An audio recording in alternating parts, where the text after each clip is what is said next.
दोस्तों, ये हमारी मोहब्बत की अधूरी दास्तान कहानी का 28वां एपिसोड है। अगर आपने इसके पहले वाले एपिसोड नहीं देखे हैं तो प्लीज़ आप पहले वह देखिए, तभी आपको कहानी इंटरेस्टिंग लगेगी। इस वीडियो का हमारा लाइक टारगेट है 300 लाइक का, तो प्लीज़ लाइक टारगेट कंप्लीट करवा देना और एक प्यारा सा कमेंट करना मत भूलना। अब बबीता का सारा घमंड चूर चूर हो गया था। आरती ने अपनी माँ का हाथ देखा तो उससे अपनी हार साफ साफ दिखाई दे रही थी। दोनों माँ बेटी एकदम शून्य हो गई। अब उनका सारा घमंड उनके चेहरे से खत्म हो गया था। अब वह उस बकरे की तरह लग रही थी जो हलाल होने वाला है। आरती ने अपनी माँ का हाथ पकड़ा और उससे कहा, मोम अब हम क्या करेंगे? बबीता को अपनी बेटी को समझने में बहुत मुश्किल हो रही थी। बबीता ने काव्या को घूरते हुए उससे कमजोर आवाज में कहा, तुम्हें ये सब पता कैसे चला? तुम झूठ बोल रही हो, तुम्हें ये सब पता नहीं चल सकता है। काव्या ने मुस्कुराते हुए उससे कहा, क्या तुम भूल गई मुझे सबसे अच्छा काम क्या आता है? इन्फॉर्मेशन निकलना मेरा सबसे बेस्ट काम है। उस साल बबीता और अल्ताफ ने उस कंपनी में काम किया था तो उनका रिकॉर्ड होना जायज बात है। और बबीता ने जो रिश्वत उस डॉक्टर को दी थी उसके बैंक ट्रांजैक्शन से यह पता लगाया जा सकता है। यह बातें अलग अलग बेमतलब की थी, लेकिन इन्हें साथ में जोड़ा जाए तो हकीकत साफ नजर आ रही थी। उसे बिल्कुल भी उम्मीद नहीं थी कि बबीता ने जो किया काव्या उसकी इतने अच्छे से पर्दाफाश कर देगी। फिर काव्या ने जानबूझकर उससे यह बात पूछी, मैं जानती हूँ कि आरती अल्ताफ भाई की बेटी नहीं है, तो उसे फंसाने के लिए झूठ क्यों बोला गया? काव्या ने अपने कपड़ों में एक कैमरा छुपा कर लगा रखा था और वह कैमरा उस कमरे से कनेक्ट था जो कार में लगाया गया था, और उस कार में अल्ताफ भाई को बांधकर सारांश और प्रशांत ने बिठा कर रखा था। बबीता गुस्से से पागल हो रही थी। अल्ताफ उन्हें ऑलरेडी धोखा दे चुका था, इसीलिए वह अब सब कुछ सच बताने वाली थी। एक उतरे हुए गुस्से वाले चेहरे से बबीता बोली, क्योंकि मैं शुरू से ही उससे अपनी बात मनवाना चाहती हूँ। तुम मुझे एक बात बताओ, कोई तरीका है एक हत्यारे से वफादारी पाने का? तो काव्या ने गुस्से भरी आवाज में उससे कहा, तो तुम्हारा ये घटिया प्लान 10 साल पहले शुरू हुआ था। तुमने अल्ताफ से मिलकर मुझे और मेरे पापा को मरवाने की साजिश की थी। फिर बबीता खड़ी हुई और हंसते हुए वह काव्या से बोली, हाँ, मैंने ही तुम्हें मरवाने का प्लान बनाया था। और तू खुशनसीब औरत है जो उस कार एक्सीडेंट से बच गई थी, लेकिन तू अब और ज्यादा दिन की मेहमान नहीं है। इतना बोलकर वही टेबल पर रखा चाकू बबीता ने उठाया और काव्या की तरफ आगे बढ़ी। अगर काव्या इस दुनिया से चली जाए तो उसकी सारी जायदाद आरती की हो जाती। आर्या पार के इरादे से बबीता ने काव्या पर हमला किया। प्रशांत जो कार में बैठा सब कुछ देख रहा था, उसने कार का दरवाजा खोला और जोर से चिल्लाया, दीदी। बबीता के इस बर्ताव से काव्या को भी हैरानी हो रही थी। चाकू के पास आई हुई धार से उसने खुद को बचाते हुए बबीता की कलाई को पकड़ा और उसका हाथ मोड़ दिया। उसी वक्त चाकू उसके हाथ से नीचे गिर गया। तभी काव्या ने बबीता के चेहरे पर जोर जोर से 2-3 थप्पड़ मारे। काव्या अपने थप्पड़ में बहुत ज्यादा जोर लगा रही थी। बबीता वह और नहीं सह पाए और जल्दी ही जमीन पर गिर गई। ये देखकर आरती अपने आप को रोक नहीं पाए और जोर से चिल्लाते हुए उसने वह चाकू उठाया। काव्या, मैं तुम्हें आज जिंदा छोड़ूंगी नहीं। आरती ने काव्या को मारने के लिए चाकू तो उठाया था, लेकिन वह ऐसा कर नहीं सकती है। उसने फिर से वह चाकू वहीं पर रख दिया। उसकी जिंदगी अभी बहुत कम ही थी, उसने अभी पूरी दुनिया देखी ही नहीं। वह ऐसा काम बिल्कुल भी नहीं कर सकती है। उसकी माँ ने उसे बचाने के लिए पहले ही अपना सब कुछ त्याग दिया था, तो वह अपनी माँ को निराश नहीं कर सकती है। लेकिन काव्या ने जो दर्द उसकी माँ को दिया, वह सब देखने के बाद उसे अंदर ही अंदर बहुत गुस्सा आ रहा था और फिर उसकी आंखों से आंसू बहने लगे। काव्या ने मुस्कुराते हुए उससे पूछा, तुम रुक क्यों गई? तुम दोनों माँ बेटी का तो मुझे मारने का ही प्लान था ना? फिर आरती जमीन पर रोते हुए काव्या से कहती है, मेरा कोई प्लान तुम्हें मारने का नहीं था। मैंने तुम्हें मारने के लिए कोई प्लान नहीं बनाया है। फिर काव्या उसे अपनी बातों में उलझते हुए कहती है, तो तुम्हारे कहने का मतलब यह है कि यह सारा प्लान तुम्हारी माँ यानी बबीता का था? आरती को लगा उसने जो भी कहा उसे उस पर कायम रहना चाहिए। फिर उसने हाँ भरते हुए कहा, हाँ, इससे मेरा कोई लेना देना नहीं है। काव्या को भी लगा कि आरती शायद ज्यादा ही डर गई है। तभी प्रशांत हवा की तरह दौड़ता हुआ वहां आया और उससे पूछता हुआ कहने लगा, दीदी, आप ठीक तो हो ना? प्रशांत के पीछे 2 बॉडीगार्ड और अल्ताफ भाई दौड़ता हुए वहां आए। काव्या ने धीरे से अपना असर हिलाते हुए उससे कहा, हाँ, मैं बिल्कुल ठीक हूँ। अब समय है कि हमें पुलिस को फोन कर देना चाहिए। उसी वक्त अल्ताफ भाई बॉडीगार्ड से अपना हाथ छोड़कर बबीता की तरफ भागा। उसने बबीता को पकड़ते हुए कहा, घटिया औरत, तुम मुझे इतने सालों से बेवकूफ बना रही है। ये लड़की मेरी बेटी नहीं है। इतने साल तूने मुझे धोखे में रखा है। अब मैं तुझे जिंदा नहीं छोड़ूंगा।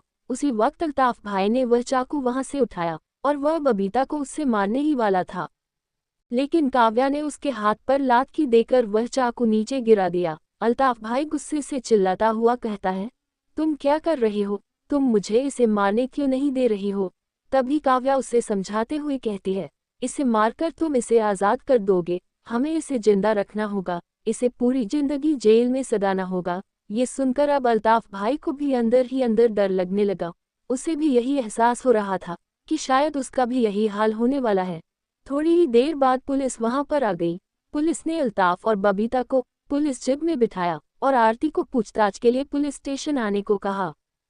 प्रशांत खुश होता हुआ काव्या से कहता है, दीदी, बबीता और अल्ताफ भाई को तो सजा मिल जाएगी, लेकिन आरती और आशीष अभी भी आज़ाद घूम रहे हैं। काव्या ने खुले आसमान की तरफ देखा और शांत स्वभाव में उससे कहा, चिंता करने की कोई बात नहीं है। उनका नंबर भी जल्द ही आएगा। चलो अब हम चलते हैं, हमें बहुत काम है। काव्या ने पहले ही कहा था कि वह उन लोगों को सजा दिलवा कर ही रहेगी, और काव्या अपने शब्दों से पीछे हटने वालों में से नहीं है। हैरानी की बात तो ये थी कि बबीता ने सारा इल्जाम अपने ऊपर ही ले लिया था, और जब बबीता सब कुछ कबूल कर चुकी थी तो पुलिस आरती को कुछ भी नहीं कर सकती है। अपना बयान पुलिस को देने के बाद आरती आशीष के घर वापस जाना चाहती थी। अब सिर्फ आशीष ही उसकी मां को बचा सकता है, वरना वह अपना सब कुछ खो देगी। काव्या के परिवार की जायदाद में भी उसका हिस्सा नहीं मिलेगा। तभी अचानक काव्या ने पीछे से आरती को आवाज दी। आरती ने पीछे मुड़कर देखा तो उसकी आंखें गुस्से से भरी हुई थी। अब आरती को भी पता था कि वह काव्या को इतनी आसानी से अब कुछ भी नहीं कर सकती है। तभी काव्या ने मुस्कुराते हुए उससे कहा, आरती देखो, हम दोनों हैं तो बहाने ही, तो मैं तुम्हें एक सलाह देना चाहती हूँ। तुम्हारे पास इन सब से बचने के लिए सिर्फ और सिर्फ एक ही तरीका है। क्या तुम वह सुनना चाहती हो? आरती उसे जवाब देते हुए बोली, मुझे तुम्हारी दया नहीं चाहिए। आरती को शक हो रहा था कि काव्या अपनी कोई चाल चल रही है। काव्या ने उससे साफ साफ कहा, बहुत सिंपल सी बात है, अंदर जाकर अपना गुनाह कबूल कर लो। उसकी बात सुनकर आरती गुस्से से चिल्लाते हुए कहने लगी, घटिया औरत, यह सब तुम्हारे ही साथ होगा। काव्या चाहती है कि वह डूबती हुई नाव के साथ चली जाए। आरती ने वहां से जाते हुए कहा, काव्या ज्यादा खुश मत हो, अभी भी सब कुछ खत्म नहीं हुआ है।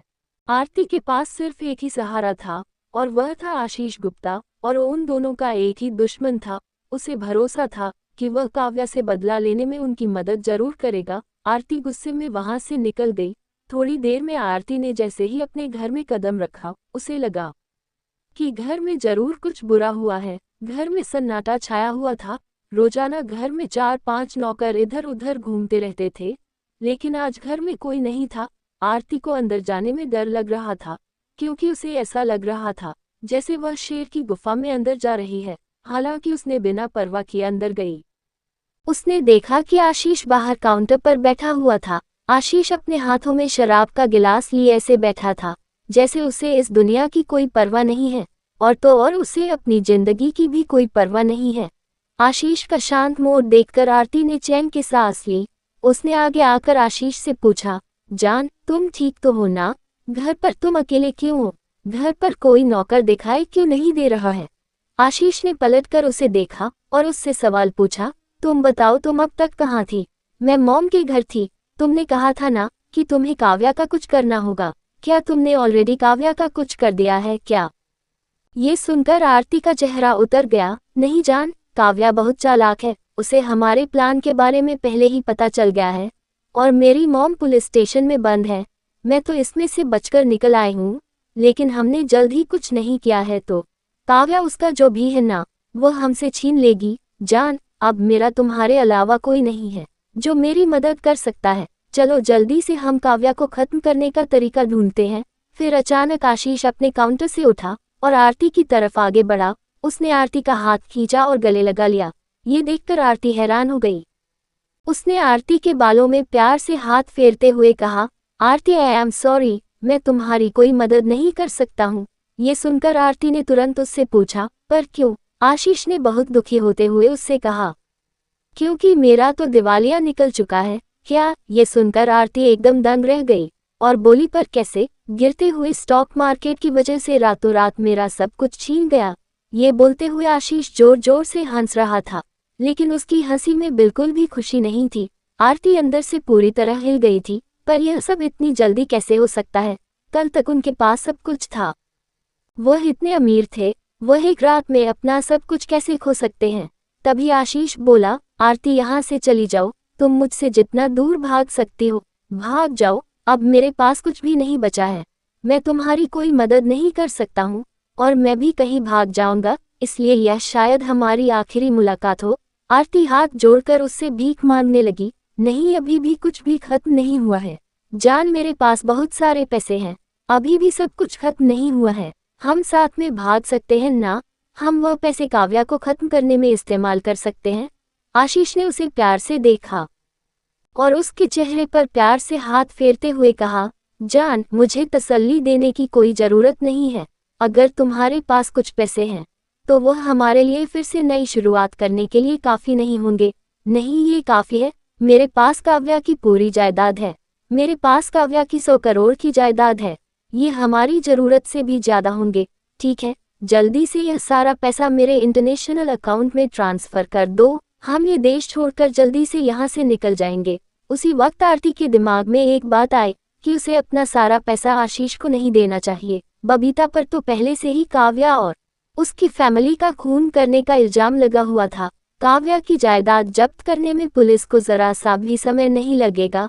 अगर उसने जल्द ही यह पैसा ट्रांसफर नहीं किया है तो उसके पास कुछ नहीं बचेगा। आखिर आशीष उसका पति था, तो वह उसके साथ तो कुछ गलत नहीं करेगा, और फिर उसने साथ में भागने का वादा भी किया था। आरती ने प्यार के खातिर आशीष पर भरोसा करने का फैसला किया। उसने अपने और बबीता के अकाउंट से जल्द ही सारा पैसा आशीष के अकाउंट में ट्रांसफर कर दिया। उन दोनों ने अपना सारा सामान पैक कर लिया। फिर आशीष ने उससे कहा, आरती, तुम एयरपोर्ट जाओ और वहां पर ही मेरा इंतजार करना, मैं थोड़ी ही देर में वहां पर आ जाऊंगा, मुझे किसी को ढूंढना है, मैं चाहता हूं कि हमारा ये देश छोड़ने के बाद कोई काव्या का ध्यान रखे। आरती अपनी हैरानी छुप नहीं पाए, उसने कहा, तुम चाहते हो कि मैं अकेले ही एयरपोर्ट जाऊं? आशीष ने उसकी हाँ में हाँ मिलाते हुए कहा, हाँ, तुम चिंता मत करो, मैं ये सारा काम हो जाने के बाद तुम्हें एयरपोर्ट पर ही मिलूंगा, मैं तुम्हें अकेला नहीं छोड़ूंगा, आखिर तुम मेरी प्यारी सी बीवी हो। ठीक है, तो फिर जल्दी चलो, हमारे पास बिल्कुल भी टाइम नहीं है और पुलिस यहाँ आती ही होगी। अपने अच्छे कल के लिए आरती ने अपनी मां को पीछे छोड़कर आशीष के साथ देश छोड़ने का डिसीजन लिया। उसे पूरा यकीन था कि एक नई शुरुआत अभी भी मुमकिन है। हालांकि उसने आशीष के घटियापन को नज़रअंदाज कर दिया था।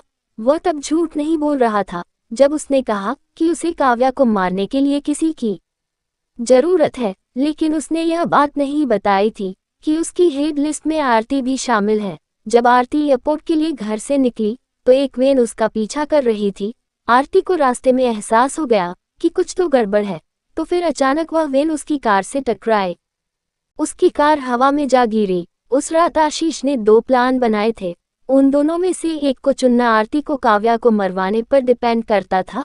अगर उसका प्लान सक्सेसफुल हो जाता तो आशीष खुले दिल से उसे अपना लेता, और फिर ऐसा हुआ ही नहीं तो उसका दूसरा प्लान था कि वह सब कुछ खत्म कर देगा और भाग जाएगा। उसे सिर्फ आरती की जायदाद चाहिए थी। फिर आशीष ने अपना बैग पैक किया और वह अपनी कार को लेकर वहां से निकलने ही वाला था। जैसे ही वह कार में बैठा, एक ब्लैक कार उसकी कार के सामने आकर रुक गई। उस कार में से सारांश बाहर निकला, उसके पीछे 2 बॉडीगार्ड और वह आदमी जो उसके कब्जे में था। यह आदमी उन लोगों में से था जिसने उस दिन काव्या के घर में हमला किया था। उस आदमी को देखने के बाद आशीष हैरान हो गया।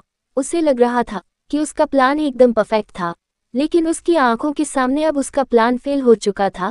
सारांश ने मुस्कुराते हुए आशीष से कहा, आशीष, मैं यहाँ तुम्हारे खून का कर्ज लेने आया हूँ। आशीष ने उसका मजाक उड़ाते हुए कहा, खून का कर्ज तुम्हें नहीं लगता कि तुम खुद को ज्यादा ही होशियार समझ रहे हो? तभी सारांश उस पर चिल्लाता हुआ बोला, आशीष, तुमने ये कभी नहीं सोचा होगा कि तुम्हारे साथ ऐसा होगा। अब तुम्हारा प्लान भी फेल हो चुका है, पुलिस वाले तुम्हें गिरफ्तार करने आते ही होंगे, पर उससे पहले मैं तुमसे अपना पूरा हिसाब चुकता करना चाहता हूँ। आशीष ने अपनी आंखें छोटी करते हुए सारांश की तरफ देखा और उसे धमकी देते हुए कहा, और यह सब तुम कैसे करने वाले हो? सारांश ने उस पर चिल्लाते हुए कहा, बिल्कुल तुम्हारी जिंदगी नरक बनाकर। तभी आशीष ने अपने कपड़ों में छुपी हुई बंदूक निकाली और सारांश पर चला दी। सारांश जरा सा भी नहीं डरा, गोली उसके कंधे से इस पर से उस पर हो गई। इस गोली से सारांश को कोई फर्क नहीं पड़ा। वह आशीष पर कूदा और उसे जोर जोर से घूंसे मारने लगा। आशीष गुस्से से चिल्ला रहा था, उसे बिल्कुल भी उम्मीद नहीं थी कि सारांश इस हद तक भी नहीं डरेगा। आशीष बहुत कोशिश कर रहा था कि वह बंदूक सारांश पर फिर से चला पाए, लेकिन जिस हाथ में वह बंदूक थी, सारांश ने वह हाथ उसका कसकर पकड़ रखा था।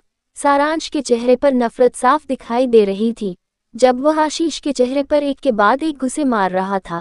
इतनी मार खाने के बाद आशीष को कुछ भी नहीं दिखाई दे रहा था। एक और मुक्का मारने के बाद आशीष के चेहरे से खून निकलने लगा। उसने आशीष को कसकर पकड़ रखा था। वह उसे भगने या पलटकर मारने का मौका नहीं देने वाला था। वह आशीष को मार मार कर उसका खून तक करने को भी तैयार था। शुरू में आशीष ने उसे रोकने की बहुत कोशिश की, लेकिन वह हार मान चुका था। सारांश के कंधे पर गोली लगने की वजह से उसके कंधे पर छेद हो गया था, लेकिन उसे उससे कोई फर्क नहीं पड़ रहा था। उसे अपनी नफरत की ताकत से बहुत शक्ति मिल गई थी। उसके इतने सालों की मेहनत आज रंग लाई थी। तो सारांश उसके खून का प्यासा था। उसके दिमाग में सिर्फ एक ही बात थी कि वह आशीष को जान से मार दे। उन दो बॉडीगार्ड ने हालात को बिगड़ते हुए देखा तो वह जल्दी से भागकर सारांश को खींचने लगे, नहीं तो सारांश सच में आशीष को जान से ही मार देता। आशीष गुप्ता का पूरा चेहरा खून से लथपथ हो चुका था। इससे सारांश की नफरत बिल्कुल भी कम नहीं हुई थी। सारांश सर बहुत है, अब क्या उसे आप मर ही डालोगे? पुलिस यहाँ आने ही वाली है। उन दोनों बॉडीगार्ड ने सारांश को याद दिलाते हुए कहा, मुझे कोई फर्क नहीं पड़ता है। मैं जेल जाने से नहीं डरता हूँ। मैं इसे मारना चाहता हूँ। मैं बस इसे खत्म करना चाहता हूँ। दूसरी तरफ प्रशांत और काव्या पुलिस स्टेशन के बाहर कैफे में सारांश का इंतजार कर रहे थे। उन्हें लग रहा था कि सारांश आशीष को पुलिस थाने लेकर आएगा। प्रशांत ने काव्या से कहा, दीदी, सारांश के साथ बहुत बुरा हुआ है। काव्या ने हैरान होते हुए उससे पूछा, क्या हुआ उसके साथ? जल्दी बताओ। प्रशांत ने सारी बात उसको बताई। दीदी, अभी सारांश और आशीष दोनों हॉस्पिटल में हैं। दोनों की हालत बिल्कुल ठीक नहीं है। सारांश भाई का दिमाग खराब हो रहा था। इस तरह उस पर हमला करना दोनों के लिए ठीक नहीं था। फिर धीरे से काव्या ने उससे कहा, वह नफरत में अंधा हो गया था। चलो हम जल्दी हॉस्पिटल चलते हैं। फिर वह कैफे से बाहर निकले। रोड के उस पर खड़ी अपनी कार में जाने के लिए वह रोड क्रॉस करने लगे। काव्या 2 बार कार एक्सीडेंट की वजह से रोड क्रॉस करने पर बहुत ध्यान देती थी। तभी उसने जोर से चिल्लाते हुए कहा, प्रशांत ध्यान से, और उसने प्रशांत को धक्का दिया और एक कार तेज रफ्तार में उससे टकरा गई। काव्या उछलकर दूर गिर गई। ये देखकर प्रशांत हैरान हो गया। तभी उसने देखा कि वह कार अभी भी नहीं रुकी है। उस कार ने पीछे रिवर्स गियर लगाया और काव्या पर फिर से चढ़ने के लिए वह आगे बढ़ी। तभी एक और बड़ी सी कार आई और उसने उस कार में तेज टक्कर मारी। वह कार उछलकर दूर गिर गई। इतने शोर शराबे के बाद पुलिस वाले दौड़कर वहां आए। काव्या ने जैसे तैसे खुद को संभालने की कोशिश की। फिर वह खड़ी हुई। जब पुलिस वाले ने उस कार में से आदित्य को बाहर निकाला तो वह देखकर हैरान हो गई और फिर काव्या बेहोश हो गई। फिर काव्या को अस्पताल लेकर आए। उस अस्पताल में डॉक्टर खुराना की ड्यूटी लगी हुई थी। जब डॉक्टर खुराना ने ये सुना तो वह दौड़कर वहां पर आए। क्या हुआ? मैंने सुना है कार एक्सीडेंट हुआ था। आपने बिल्कुल सही सुना, आदित्य ने धीरे से काव्या की तरफ नजर घूमते हुए कहा। आप जाकर उसे देखिए। तभी जो पहले से डॉक्टर काव्या को चेक कर रहे थे, उन्होंने कहा, इनकी हालत जितनी सीरियल दिख रही है उतनी है नहीं, ये सिर्फ बेहोश है, इन्हें ज्यादा चोट नहीं आई है। ये बात सुनकर डॉक्टर खुराना आदित्य के पास आए। अब जब वह ठीक है तो मैं आपको चेक कर लेता हूँ। आदित्य ने अपना हाथ उठाकर उनसे बोला, आप प्लीज पहले उसे चेक कीजिए। तभी खुराना ने मुस्कुराते उससे कहा, आदित्य जी, आप जैसा बोल रहे हैं वैसा ही होगा। ठीक है, तो आप दूसरे डॉक्टर के साथ जाकर अपना चेकअप कराए। मैं आपसे वादा करता हूँ इन्हें कुछ भी नहीं होगा और मैं इनका पूरा ध्यान रखूंगा। आदित्य ने सर हिलाया और दूसरे डॉक्टर के साथ बाहर चला गया। फिर डॉक्टर खुराना काव्या को चेक करने लगे।